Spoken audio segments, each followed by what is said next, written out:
All right, so let's start this tour so you guys can see how I have decorated my home.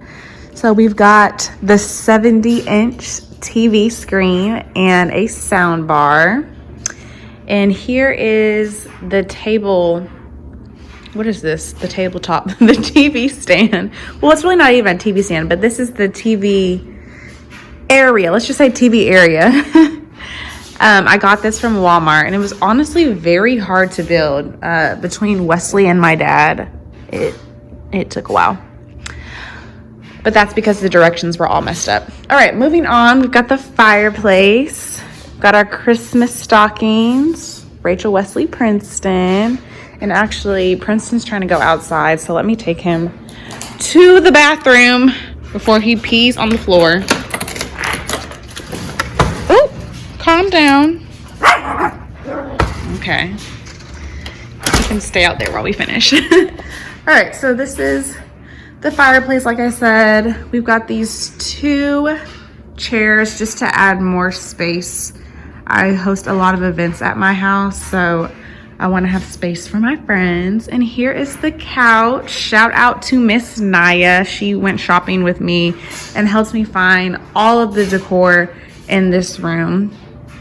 And this picture here, my sister actually wanted it, but I was like, you know what? It goes better with my living room area. So I have it here. So this is the living room area, guys.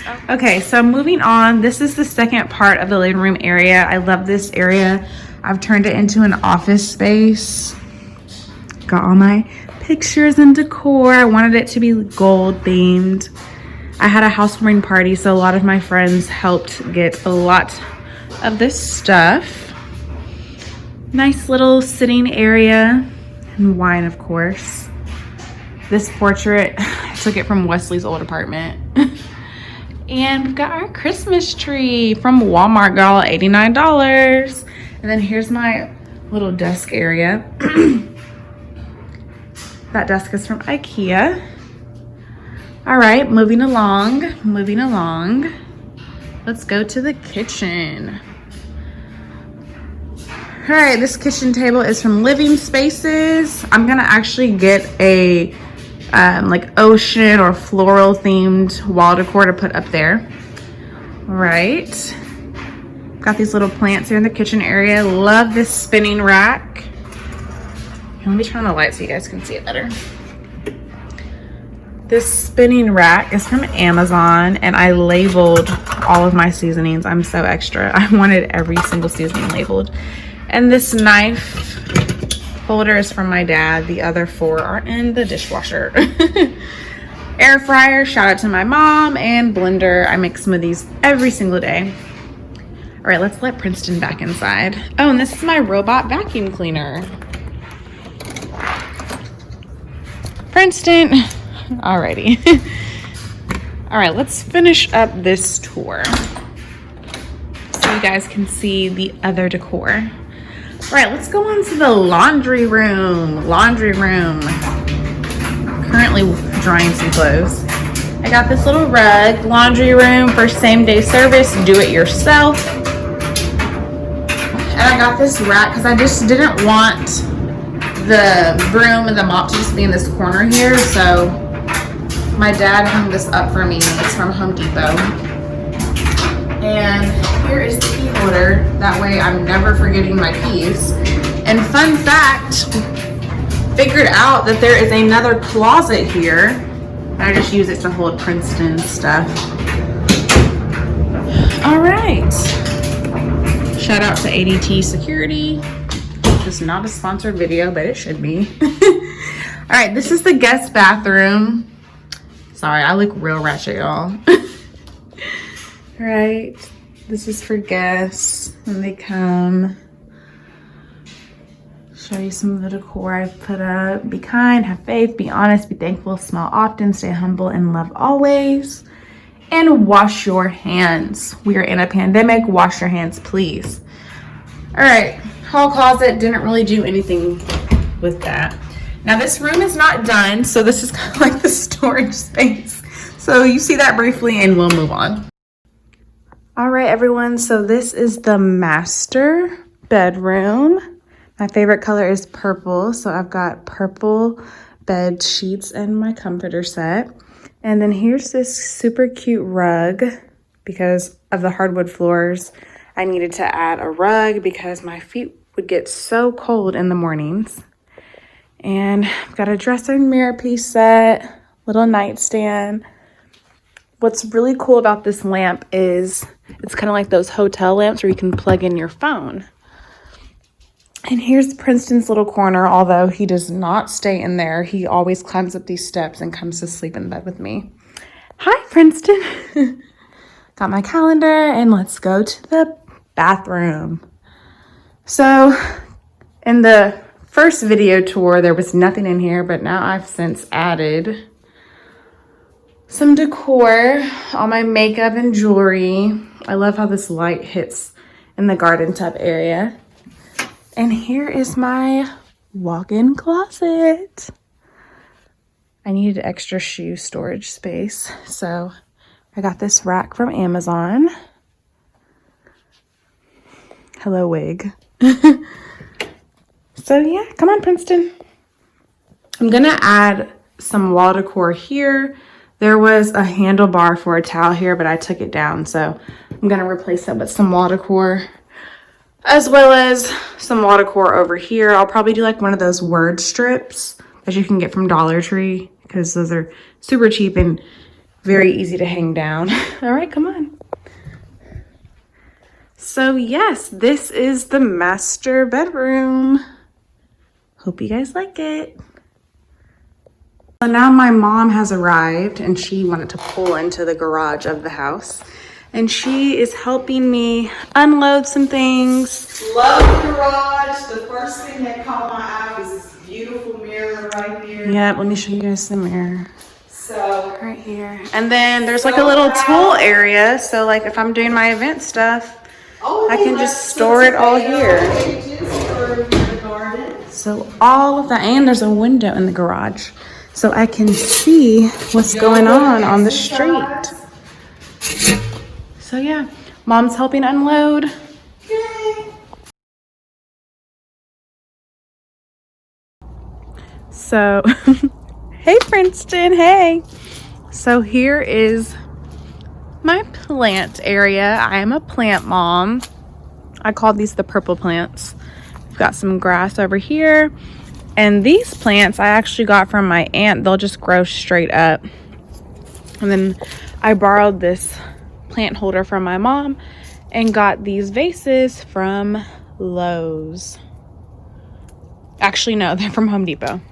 So yeah, as you guys can see, the only additions to the backyard from when I first moved in here is just adding this plant area. And I plan to have Wesley build a sectional that's inside the house, but it's going to go out here. That way there's patio seating for when people come outside. And then eventually in the spring, I'll do another video because this fence, as you guys can see, is shorter than the sides. And I want it to be long all the way around. So in the springtime, I'll give you guys an update of how we fix this fence, because I don't like that I can see my neighbors and that they can see me. Want to keep it private. So yeah, that's the tour of the backyard. Let's go back inside and check out all the other decor and updates. Here is the last room of the house. This is the guest bedroom. It has my old furniture in it. I added this nightstand though from IKEA. I wanted to have like a white room to go with the silver bedspread. So here we have that. And of course, TVs in every room. Pray more, worry less. I'll probably add some wall decor over here. But yeah, that's the guest bedroom. So if anyone wants to stay over, you've got a place to rest. All right, y'all, so I'm going to give you some tips for first-time home buyers. I recently just purchased my first home, and if there was information that I knew now that I could have known back then, I would have greatly appreciated it. I love the house that I'm in, but there are definitely some things that sometimes I do think I settled on due to different factors. And so I just want to be a helpful voice to make sure that you don't do that. So here is my list of tips for you guys. The first is to not feel pressured to put in an offer. So you have to know what market you're in. When I purchased my home, I was in a seller's market. And so a lot of times, like, you would have to go over by 5, 10, even 15, 20,000. And if that's not what you budgeted for, don't do it. Simple as that. Like, don't feel pressured to put in the offer by your realtor, by family and friends, anyone. Like, if you don't feel comfortable and it doesn't feel right in your heart to go over by X amount of dollars, don't do it. Simple as that. Next, don't second guess yourself. So this kind of goes into the whole not feeling pressured to put in an offer. When I finally when I finally found the home that I wanted, I would go back and forth, like, do I really want it? Or is this the house that I should get, due to like listening to different people? And I don't recommend you doing that. Like, if you find a house that you like, share it with like a few close friends, but don't feel like you have to just tell everyone, you know, like, look at this house, because then you're opening the door for opinions, and then that can just open a whole another can of worms that you might not even want to deal with.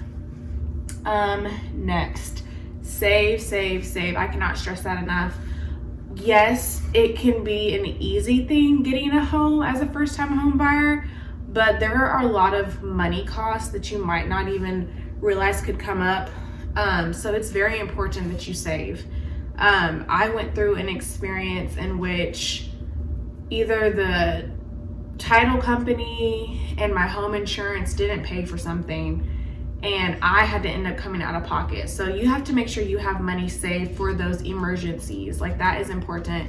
And also be on your lender, be on your title company, your home insurance, your realtor, be on everybody. Make sure that they have your best interest at heart. Like, don't just think that they're there to do their job. Like, yes, you want to hope that they're there to do their job, but like, at the end of the day, people are people, and you have to make sure that you know what you are getting yourself into. So just make sure you save money for emergencies. Notaries. So due to COVID, I had to have a notary come to my mom's house at the time where I was staying, and it was just a bunch of mess. Like, someone didn't sign the paper right, or she didn't get a paper I was supposed to sign right. So then the mortgage company was saying, hey, you need to sign this, and blah, blah, blah. And it was just so much back and forth that I was like losing my mind. So make sure, like, after you sign everything, sign everything with the notary, like, you go back and say, hey, like, did I do this right? Did I do this right? Granted, they're supposed to know how to do their job. But again, like I said, people are going to do people things. So you have to always be prepared for those what ifs. So be on everybody. That is super important. All right, when it comes to the repairs and the negotiation process. So once they accepted my offer, you go through a whole process, and then you have to go through repairs. My seller was, Princeton, stop. My seller was so stingy and like would not budge on anything. That's a lot of times, like, I felt like, okay, y'all aren't meeting me anywhere. Like, y'all are not trying to help me get this house. Like, y'all chose my offer, like, meet me halfway. And so we went back and forth like 5 times on repairs. And even at the end of that, you have to just make sure that they're gonna do what they say they're gonna do. Like, if they're gonna pay $1,200 to get you that window treatment, make sure they do that, and it's in writing and it's in your contract and you see it. Like, always go over these things. And if you need to, like, hire hire like a lawyer or someone to go over these things for you. Like, it can be costly, but in the end, like, that's a lot of time saved. Had you had like someone else like going over what you're looking at yourself to. Like, that's super important. And also, when you're touring homes, make sure you take a trusted friend with you. Like, it's not enough for you to go through the tour and be like, oh, I like this house. Like, no, actually have someone else there with you to look at everything, which brings me to my next point of how I feel like I was so in love with like the aesthetic of the home that I didn't look at certain appliances. So like, I do not use gas stoves. I don't know how to use them. And unfortunately, I ended up getting into the home and it still had the gas stove. So I ended up having to pay to get an electric stove put in. And luckily my dad knows how to be a handyman and like maneuvered it to where it can still fit, because the electric stove was a little bit bigger than the gas stove and I couldn't get in one of my drawers, but he was able to fix that. So always make sure when you're touring these homes, you're looking at every single thing. Like, don't just look at the walk-in closet. Don't just look at how big the master bedroom is or the backyard. Like, look at everything. Like, that's super important. I cannot stress that enough. All right, I'm almost done, you guys. So next, make sure you create a home decoration fund. Like, in my mind, I had a certain amount of money that I wanted to spend, but when I like looked at my Excel spreadsheet, because I'm always budgeting things, I was like, why the heck did I spend this amount of money on decor?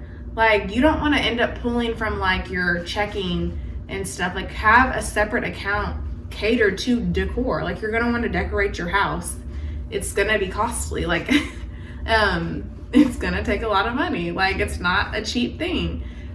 So I do recommend, though, if you are on a tight budget, having your having your housewarming party will definitely help in some areas. But that's if you have good family and friends that want to help and bless you out, because mine definitely did. But on your own, I highly recommend creating a decoration fund. Like, cannot stress that enough. Get out of these presents. My dog is trying to get in these Christmas presents. All right, so 2 more things, non-negotiables. When you are looking at a home, there are like 3 to 5 things that you don't want to budge on. So for me, it had to have a sidewalk, 2-car garage, hardwood flooring, big backyard, and like some other stuff. So make sure that if the house does not meet that, you don't settle on it. Like, point blank period. Like, don't let your realtor tell you, well, is there anything you want to compromise on? No. If that's the case, like, do a new build. Like, if you don't want to go into a pre-owned home situation where like it's already built and you're looking at different things, just do a new build. Like, I recommend that, because honestly, like, if you're in a certain price range, it can be hard to find what you want. Like, my house hunting process took 8 months, from February to October. Like, I would be disappointed every day. I'd go look at a house, I'd see it on the links my realtor would send me, or Zillow or Realtor, and then boom, someone's put an offer in on it, or it looked nothing like the pictures. Like, and I felt like I was wasting time. But at the end of the day, like, your house is always going to be out there. You just have to make sure that you are not settling and you stick to your gut. Like, if you want it to have a 2-car garage and it has a 1-car garage but a long driveway, don't let anyone tell you, well, you can compromise by having a long driveway. No, you want a 2-car garage, so get that. And last but not least, this kind of goes in with the non-negotiables, is make sure the backyard is to your liking. I feel like the backyard that I have, it's nice, but I definitely think my mom's backyard is a lot better. And again, that's just me looking at like the interior of the home versus like the exterior and stuff like that. So like I said in the beginning, like, don't rush through your walkthrough. Bring someone with you when you have your inspection. That's super important. Make sure you have someone to examine that roof, examine cracks, the foundation, all the 9 yards. Like, that's important. Those are things that at the end of the day, they're going to be more costly if you don't have someone looking over that than just like glazing over it, and you don't want to do that. So I hope those tips were helpful. I hope you guys enjoyed my tour of the decor that I've done. There's a lot of things that I have to add, but I just wanted to hurry up and get this video out because it was long overdue. I've been living here for like going on 2 months now, and I just wanted to get it up and out.